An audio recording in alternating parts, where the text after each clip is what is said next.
Heps, kukkuu, pojat! Kukkuu! Kaikki 600 lippua on myyty. 600 lippua kertaa 30 € tekee 18 000.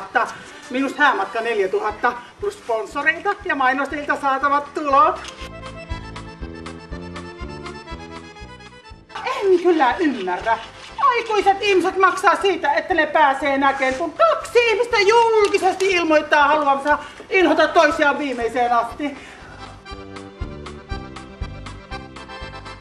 Jo 12 tuntia taas on yksi mies uhrattu avioliiton alttarille. 1, 2, hep. MMSL! Niin kuin Huutanen sanoo, makkara on parempi kuin nainen. Makkara maistuu aina samalta. Nainen on tänään yhtä ja huomenna soijanatti. Kaupo, mitä makkaroille kuuluu?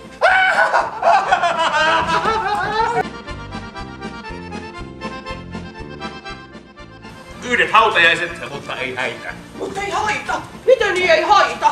Sulla ne puuttuu. Minä olen valmis ihan mihin tahansa. Sama! Te ootte siis valmiit ihan mihin vaan. Kyllä!